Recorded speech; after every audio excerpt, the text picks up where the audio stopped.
the radical entrepreneur. This is a gentleman born from the village and he's done exceptional things in the space of entrepreneurship. Others would know that we are the ones that manufacture your driving licenses in Zambia. So every driving license that you have, know that the design and the manufacturing of those cards, we are the ones that did it. It is one of my companies. Then we hand it over to Ratsa, amongst many other big projects. Then for those of you that fly, if you are landing in Lusaka at Kenneth Kaunda International Airport, amongst many other airports, the radios that communicate with the pilots, we are the ones that have done such, and that has been done by one of my companies. Of course, those are very huge projects. I'm mentioning these because these are public projects that are known country over. And when you're given such a contract, it is publicized everywhere that this is the company that is running that. So this is amongst many other projects that my companies have done. And outside that, people know the Africa Must Think, the conference that tends to take place in Lusaka called Africa Must Think, which, by the way, is the biggest gathering of entrepreneurs in the entire world as of 2024. So people see these accolades and they clap. Little do they know that I have made many mistakes, crazy mistakes, and things that I shouldn't have done. So today, when I was told and invited to come through and share with you, I thought of getting a little intimate and share the mistakes I have made, the mistakes I should have avoided, and the mistakes I feel you should avoid. I think at some point I would really wish to have the technical team show some of the investments, or at least one investment where I'd invested so many millions in picture form, so that you can truly see how it went, how I lost money, and how I lost almost 10 million quarter just like that. I wanted you to see it firsthand. So now, there are 7 lessons that I want to leave with you today, amongst the key mistakes that I made. The first one being, when you become big-headed, you create competition. When you become big-headed, you create what? Competition. So this is what happened. Many years back, for those of you, for the sake of those who have no idea, I'm in secondary school. I started selling pamphlets. From pamphlets, go to the village, opened a kiosk. From a kiosk, I began trading in goats, buying and selling goats. From then on, I was 17, began importing duvets and clothes from Botswana, later on South Africa. In my early 20s, I founded a software company with 2 other friends, where we have a school management system. So the most used school management system in Zambia to date is called Glad Tidings eSchool. It is from our company. So that gave us the breakthrough. Then at 22, I bought my first truck, Mercedes-Benz Artego, then moved on to Volvo FS12. These are truck and trailers. So I was on an upward trajectory. Then at 25, I founded a company called DLN Technologies. Now, we'll pause there. This is the company that provides machines that help personalize your ATM cards. Remember back then, you would have to wait for weeks to get your ATM card with your names. But now when you get to the bank, you get your card instantly with your names. Now those machines that do that, we introduced a brand called Evolis, which is the most used brand in Zambia. Even here at Copperbelt University, they use a certain type of machines under that brand where they print ID cards for their learners.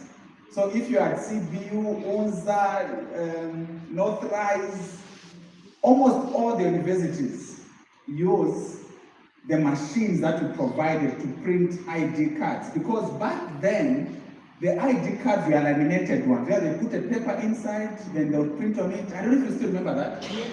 They were like our NRCs, but now there are PVC cards. Now, you notice something interesting. If you look at your driving license, and you look at your ATM card, and you look at your ID card from school, they are the same size. This is just to indicate that it is similar machines. Now, how did we get to the top? We approached one brand from France called Evolis, and we got the dealership from them to be the only ones to supply those machines in Zambia. So whoever wanted machines that would personalize, they would then have to come through us. Even if they wrote to the manufacturers, they would be redirected to us. Then you also got another brand, which is a big one from America, called DataCard. It was also one brand that other companies would utilize that brand. So we somehow monopolized the space of PVC card printers. Now, I'm heading somewhere with this. Since we were, running the market to some extent, we then felt we had arrived. In other words, we grew big-headed. So this is what was then happening. We truly cared less, because we knew that whoever wants these machines, they'll come to us. And for those that have bought the machines, they will inevitably have to come to us to buy the consumables. So the consumables are like the toner, as you use these ordinary paper printers. But for the toner for those printers, we call them ribbons. And in fact, that is where the money is. So we are making money so easy, nothing complicated. Whoever has a machine, they'll come to us. And all was well. And in our head, we felt we had arrived. Now, problems started brewing on the ground.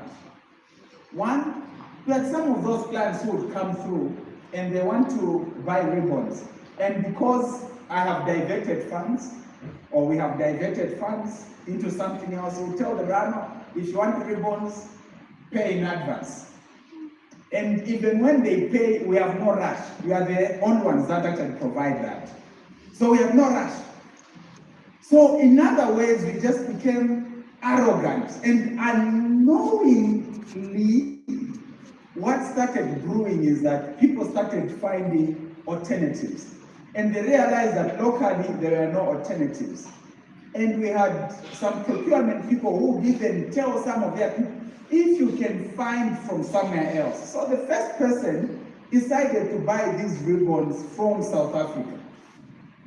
They brought in, that became some form of competition, but we were too big to notice. Little by little, other people began getting into this particular space.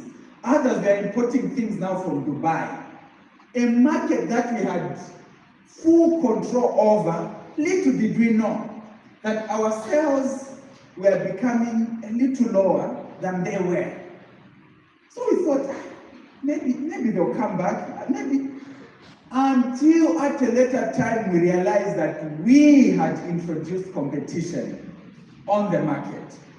So the competition that we currently have in that space was introduced by ourselves. Where we had no competition, we brought the competition ourselves.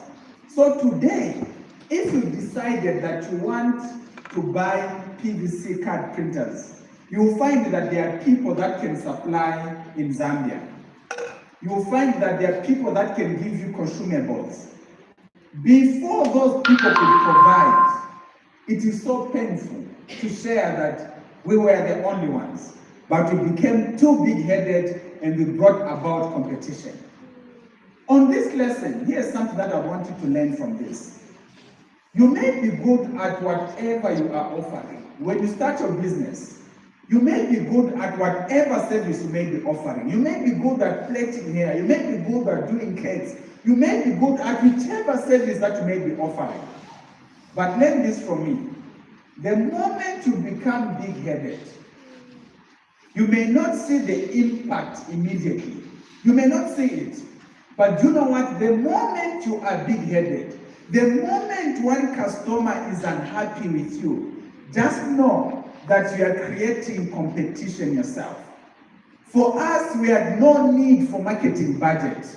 We had no need for that because we are the only ones. But now we have marketing budgets. Now we have to market. Now we have to make ourselves visible over something we could have avoided. So here's something for you. You need to see to it that you don't get big-headed in whichever business that you get in. Be one who will see to it that you keep improving, keep getting better at that which you are offering. So the first lesson that I wanted to put across is, when you become big-headed, you create competition. The second lesson that I want you to pick is, lack of vision for your company makes you dig your grave. Lack of vision for your enterprise makes you dig your grave. Let me explain. So, and I'm picking this same company. But there was a problem. I did not have a proper vision of where I wanted to take this company. What I wanted was to make money. So since money was coming in, and I did not have the vision of where I wanted to take this company, so every money that came in to me, making decisions with that money to do other things. Now let me explain why vision is important as I get down to this particular part. What is vision? You may start your enterprise today. Let me see those that, okay, quite a number. And let me see the hands, those that are in tech. All right, great, awesome. Let me see those that are in supply, just supply business. All right, awesome. You see, this audience have almost all different facets of business. Here's something interesting. Go back home. In the quietness, be alone. Just envision where you want to be at the end of this year, and just take a moment to envision where you want to take your business 2 years from today. Be very clear. Be very At the end of 2027, I would want us to be here. Be clear. 5 years from today, we want to move from here, and I would want us to take our business to this level.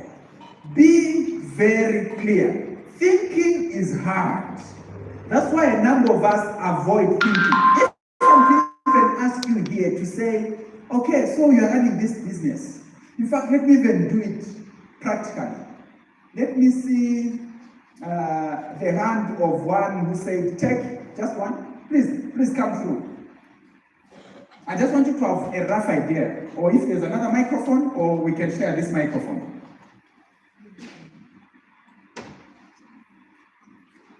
All right, so question, what do you do, just roughly? I'm a software engineer. By day, I work for CPU as a software developer. Other times, I have a company called as Amazing Lessons, online study library for children. Where would you want to take your business, say, by close of this year or by close of next year? Where would you want to be? Close of this year, according to the map that I need at least 1,000 subscribers for this year. That's my plan. Next year, I haven't seen that far. He's honest. Thank you. He's Please have a honest. seat. He's not alone. He's honest. He's not alone. He's One honest. in baking. I saw hands to do with baking. Okay. 2 years from now, where would you want to be and where are you now? Thank you so much. The next 2 years I intend to grow my business like outside Zambia. So 2 years from now, she wants to grow her business and go outside Zambia. Awesome. I saw my brother there behind. Are you saying tech? No, people are denying. Okay, let us take it this side. Yeah, we can have our leader here.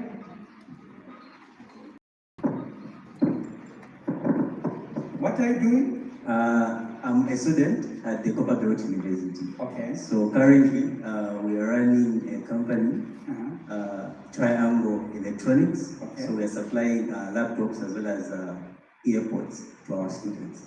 Okay. So the vision for this year is to supply to more than 3 universities across the nation. That's our vision. All right, great. Let us give you a round of applause. Now, the answers that have been given, they sound okay, right? Now, there's something wrong with almost all the answers. They are not specific of where they want to be. He was quite clear on the first year to say he wants to supply 1,000. That was pretty clear. The side where you said you want to grow to 3 countries, what is that? It is not clear. So 3 countries, you could supply 1 cake in 1 country, in the other country 1 cake. That is 3 countries already. It is not clear. You want to grow and supply to other universities. What does that mean? It is not clear. So the answers that I could get across here, when you ask people, you hear things like, I want to become big. How big, it is not clear. Now, here is where the problem comes in from. If you are not crystal clear of where you want to be,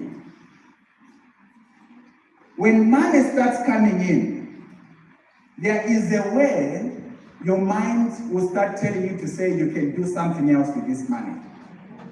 Let me explain. You started this business, you make a 50,000, you move to a 200,000, you move to a 300,000. All of a sudden, your mind will tell you that this money actually, I can also start another business.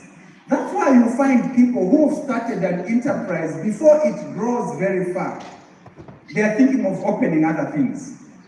And sometimes it is not that they are truly making wrong decisions, but it is because they did not have a clear vision of where they wanted to go and they're taking money elsewhere. And some of these things come out this way. Say, no, you know what? I want. That in itself doesn't sound wrong, right? It's a good thing. You're making money, then you can invest in rental income. It is okay. But more often than not, that money that you're taking out of your business and bigger and achieving its full potential, because the money that has come in, you are taking it elsewhere. Now, with that said, I found myself in that same mistake. So we're making money from these cards and whatnot and the machine. The thinking now was, where should I take this money? Because in the vision, it was not clear where I wanted to take my company to.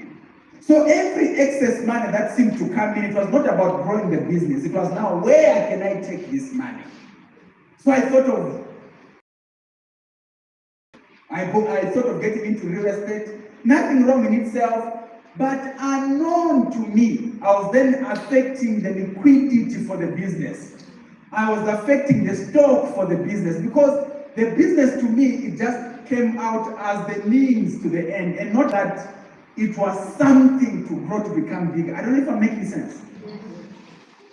The reason was simple, the vision wasn't clear. But if the vision was clear where I wanted to take the company to, the money that was being made in the business would have been reinvested to grow the business to that level. And one thing that you need to realize is this: if the vision of where you want to be is very clear, your action will easily be determined by where you want to go. Let me explain. If the enterprise you are running, you are not so clear where you want to take it. When you make money, you will begin thinking of swap. You will begin thinking of which vehicle to drive. You will begin thinking of where to go for holiday immediately. You will begin thinking of how to spend the money. It is clear.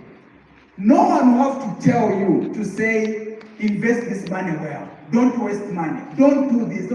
No one will have to tell you that because you know where you are going. And for the men who are here, I can even share this. For the men who are here, you realize that there are men who, when they've made a little money, they now want to go after so many women. Now listen, you don't need even our bishop to tell you against that. But here's something interesting. If you just become clear where you want to be 3 years from today, and you are crystal clear, I want to be there. And in your head, your vision is clear, I want to be here. Your actions today will be determined by where you want to go. That is the essence of the vision. So the mistake I made, the second mistake was that I just wasn't clear on the vision and where I wanted to get to. So money for me was just money that was coming in, and I had to think of what else to do with this money.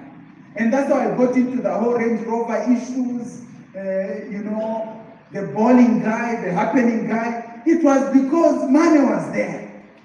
No, this company is giving me money, but the vision is not clear. Are we together on that one? Now you will see how this led to the next mistake. So the first mistake I shared on is when you become big-headed, you create competition. Number 2, lack of vision for your company makes you dig your grave. Number 3, if you want power and control, you don't deserve support. Here's the mistake that I had that then led to the final downfall. I was the alpha and omega of my enterprise. You don't tell me how to spend my money. It is my company. I'm the founder of it. I make decisions on how this money must be spent. So all the decisions I was making, whether I wanted to buy a luxury car, it was me to make a decision. What I was the alpha and omega, no system, no what. It is me making decisions. Now here's something interesting. There is nothing wrong with that. But listen, if you are looking at growing to become big and powerful in your enterprise, you need to be accountable to other people. You need to have other people in your team who you can trust in terms of decision. You need to be able to listen to the thoughts of others. You need to be able to sit and have certain discussions, regardless of how small your enterprise is. Because sometimes we feel, no, we are not yet there to have accountability. We are still small. We are still at the beginning. So I can make all the decisions. Listen, just from the beginning, see to it that you have accountability partners, people who can question your spending. For me, no one could question my spending. Whether I make the correct decision or the wrong decision, it is entirely me to make that decision. Whether I wanted the latest vehicle or not, it is me to decide. Whether I wanted whatever we wanted to do, I was the final decision maker. In fact, I was the only decision maker. All other people are just pawns. Now we are heading this way. Not tomorrow, okay, I think this will help us. And my thinking, foolishly, was this. You've come to join me. I've employed you. Me, I own this. I built this. That has employed you. So it simply means that my reasoning, in my head, of course I never said that, I'm a humble man. But in my reasoning, my thinking is superior to this. Because I've employed them. This is my company. I created this. This money coming in, it is because of my geniusness. So what can they tell me? The way of reasoning that justified that since I made correct decisions, that led us here. It is also a fact that in my thinking that I can still make correct decisions going forward. And this is where we find ourselves, a number of us. If you want to have full control, then you don't deserve to be supported. People that want to grow must be willing to shed off certain pieces of their control. It positions them for greatness. Then number 4, I hope media team, are we making progress? All right, great. Is it showing? Oh, it has started showing? 5 minutes. Okay, because I wanted then to see number 4, don't overinvest without fully understanding the business. Now, this is where I pause, and this is the part that I truly wanted the technical team to show. Now, at this point, I was a happening guy, and I began sharing on entrepreneurship, and I know you can make it this way and that way and whatnot. Then I thought to myself to say it would be great to start an institution that trains entrepreneurs. Because my take was this: all universities teach people to search for employment. But then how about if we had an institution people on how to enterprise? So that when you are graduating, you are technically graduating with a business, and you're not graduating to go search for a job. So in my head, I thought, okay, fine, this could be a great thing. This would be a very wonderful investment. That's how I then embarked on a journey to create what is called DLN Entrepreneurship Institute. So at the beginning of it, you will see, once the PowerPoint is set, a very big structure set up. At the beginning, it was a list structure, it wasn't my structure. But I invested 4 million cash. Where did this 4 million come from? It came from the tech business, because remember, no one questions me about decision making. I made decisions, we made this money. Now I have decided that since there is this excess money and the vision wasn't clear, let me find where I can take this money. And my thinking let me create an institute. So you see the slide there, powerful structure, 4 million set in. And in the process, I realized that we needed more investment. I went back to the tech business, got another 3 million. Total, 7 million. Pushed it into this big structure. And you see, once they are set, we'll play a clip. And this was 2019. We'll play a clip before even opening. The first day of opening the thing, we are announcing when we will open. You will see the clip. I had the secretary.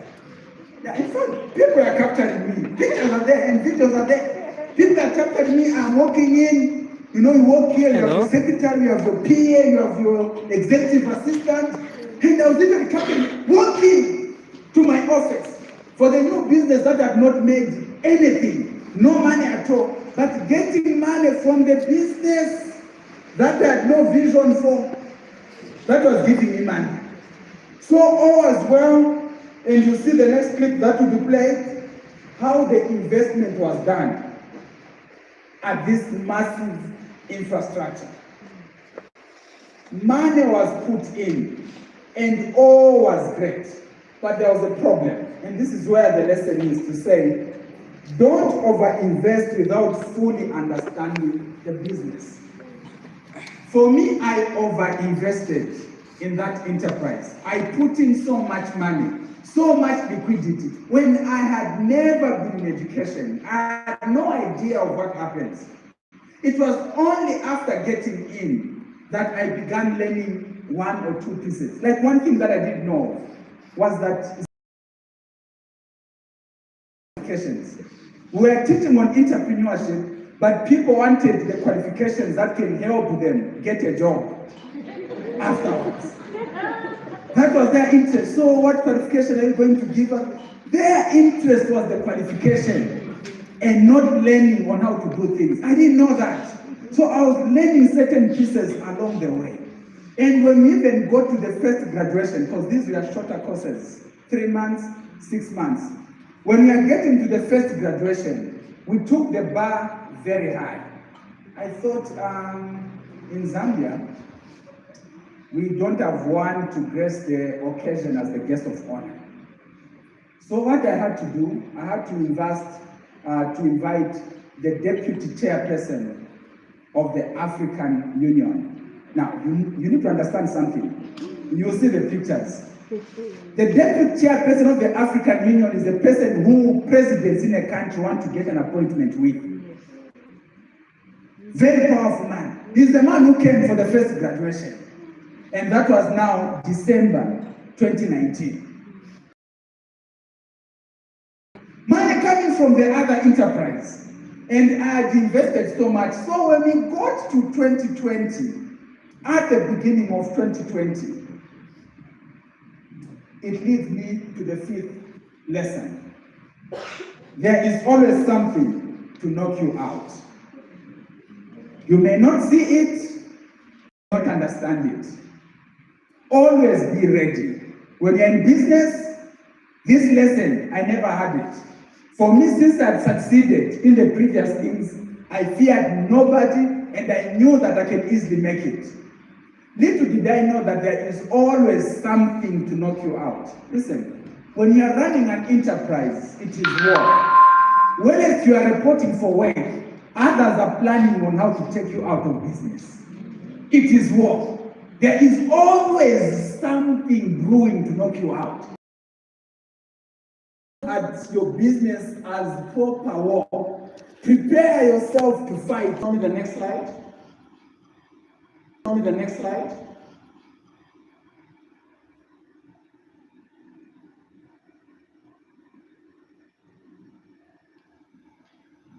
Or maybe you can just show them one after the other. No.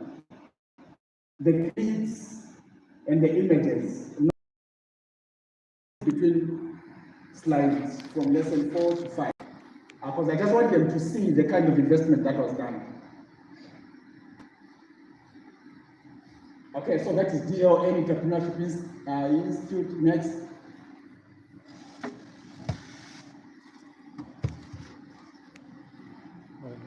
I'm thinking how. No, this is after failing.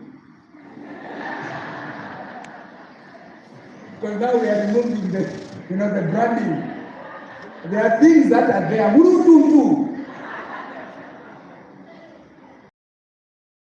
Or maybe they had to find a way of working it out, maybe by screenshotting, but roughly, this was finally after failing. But should we find time when they managed to put it together? I wanted to see the clips and the pomp that was there. When I'm working in 2019, I just wanted to pass a statement. And I was saying the first of its kind in Africa.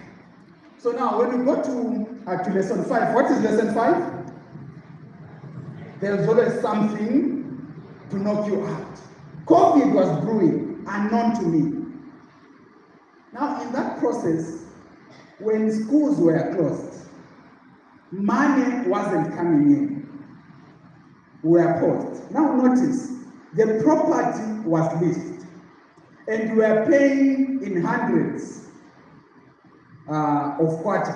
I'm saying people looking up, are there things there? Yeah. Okay, go to the previous slide.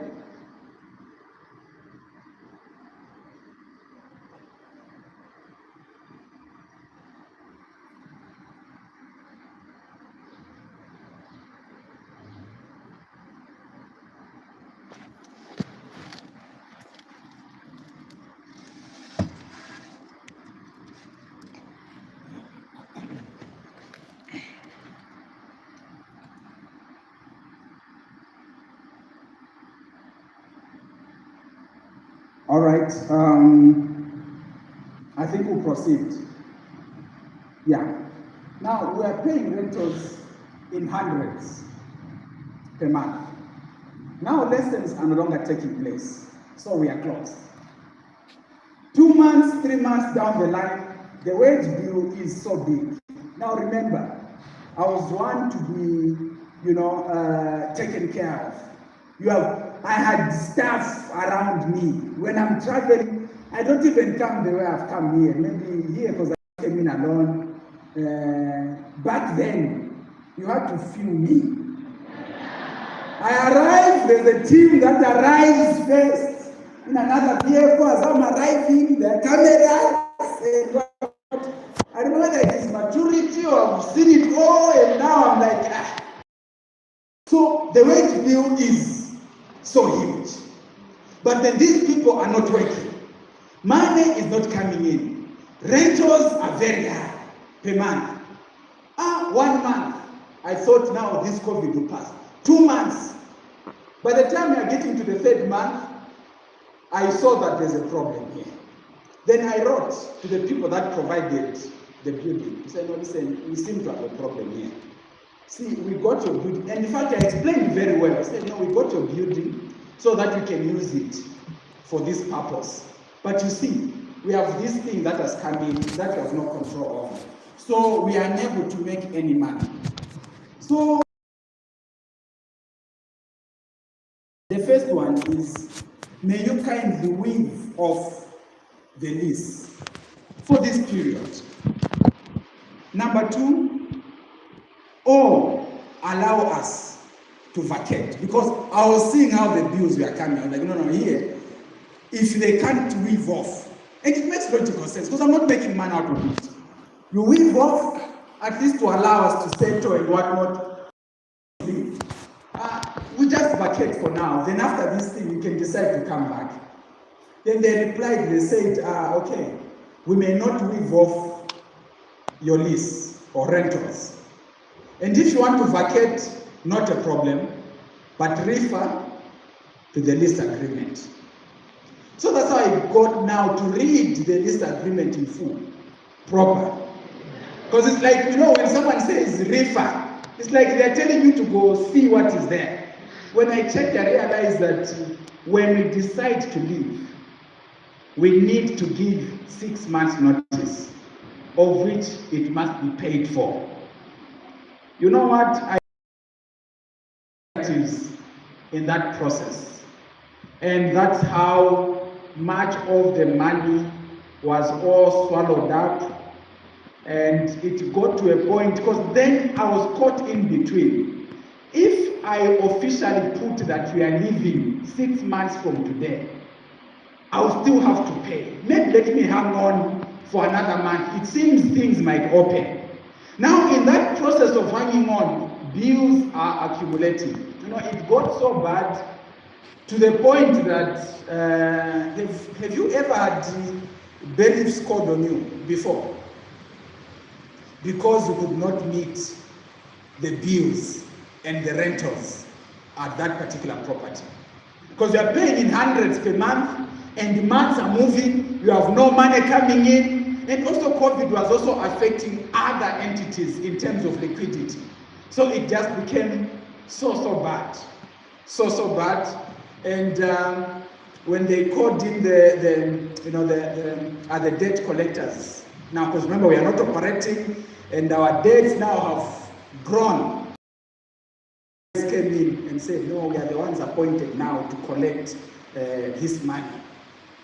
So the way out is to now auction the things. Now there's a problem. Auctioning, I have no problem. The problem I have now is you have grown to become this big. Before auctioning, they have to put in newspapers to say for this business, we are auctioning. Now imagine the pressure that also comes with that. So I had to find ways and means of liquidating what needed to be liquidated. By the time we are done, my liquidity was literally to the ground. The lesson I want to put across as the fifth one is this. There is always something to knock you out. Begin preparing yourself before that comes your way. There is something. Even if you've not done anything, even if you are prayerful, even as you are praying for your business so that it can grow, there's another person who is praying for your customers so that they can be theirs. So just know that there is something brewing to knock you off. Then the sixth thing, a moment of reckoning always comes. It was at this point that I took a moment to confess my sins in as far as business is concerned. I realized the mistakes I made. I took a moment to reflect on the mistakes that I made and took lessons of that. And from those lessons, it leads me to the final lesson, which is shrinking was the best decision that allowed me to rise again. Shrinking was the best decision that has allowed me to rise again. This is what I did. Moved from those offices, the little property along Great North Road where we moved to. I decided to shed off employees, just remained with one secretary, just one. The whole lot of me, just one person. From wherever you are and myself, only one person between you and me, just one. Everyone else out. From then on, even when I would walk, when I would go for these meetings, just one vehicle. And I would even driving myself. That's how we shrunk in terms of our enterprise. But you know what? That was the very best decision that I ever made. Because from shrinking, from reducing the workforce, from reducing all these expenses, what that did was this. I was then able to stay afloat again. It allowed me to bounce back again. Here's a challenge that a number of us have, is that when things go south, we have difficulties to adjust and shrink. The reason is we start thinking, what are they going to say about me?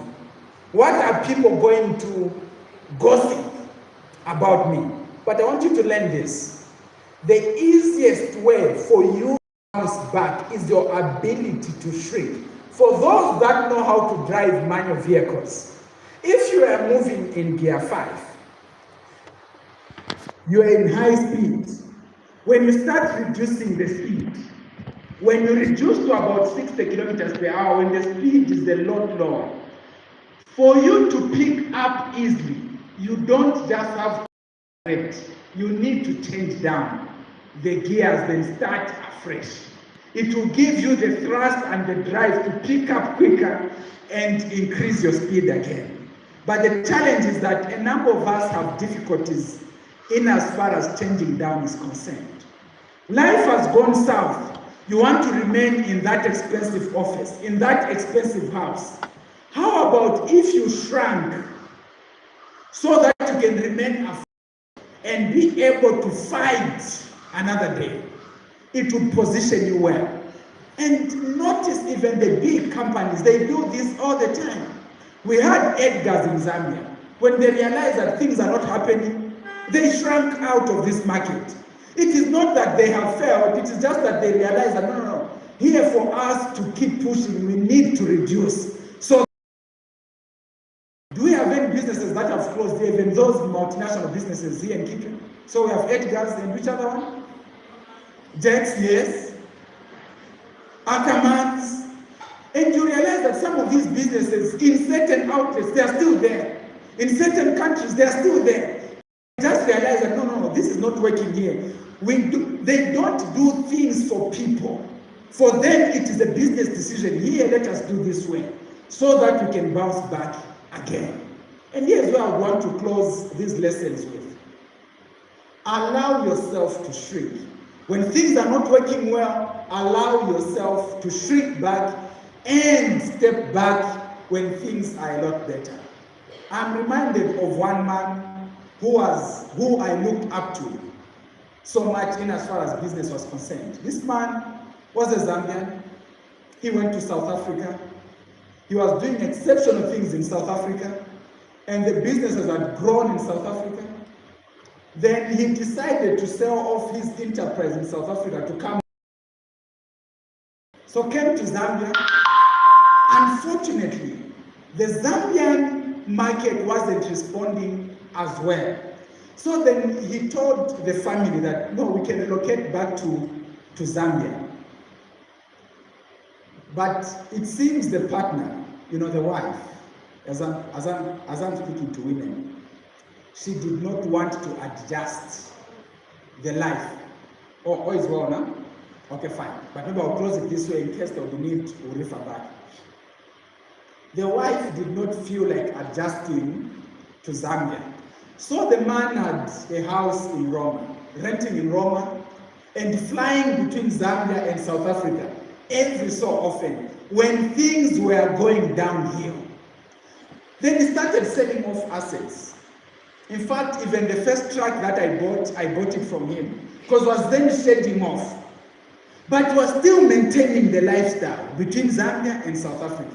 Then in the process, when things were almost getting out of hand, they had a chat with Madame. Then what he told me really surprised me. He said, the young-born son, who is 4 years old, said, Zambia is too hot. And he didn't want to come back to Zambia. And the man kept at it, and unfortunately, the summary of the story is that things were shed off to the point that it reached the very, very end. And to bounce back, it has become extremely difficult. All because he could not shrink to allow himself to bounce back. So if there's something that I want you to pick, amongst the allow yourself to shrink and go back. I can see that eyes are up. Is everything working fine now? Okay, fine. Let's see if we can just run through in summary. So let us go to the first slide. Number 1. Okay, fine. So this is what I wanted to do for you. Lessons from my mistakes. Number 1 slide. When you become big-headed, you create competition. Remember this? Number 2. Lack of vision for your company makes you dig your grave. Number 3. If you want power and control, you don't deserve support. I hope you remember that. Number 4. Don't overinvest without fully understanding the business. Then let us go to the next slide. There we go. Next. Yeah. The son of man. Next. This should be a clip. Can it play?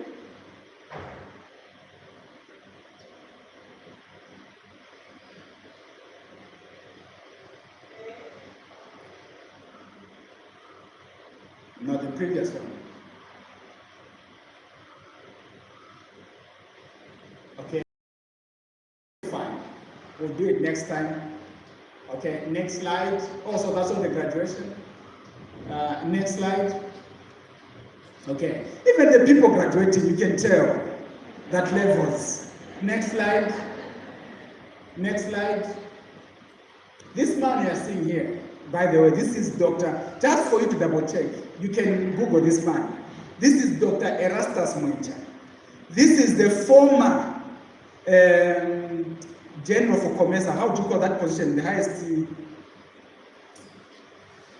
Secretary General for COMESA. So he was the Secretary General for COMESA. In fact, this man, if you have not known his name, you fail an exam in civics.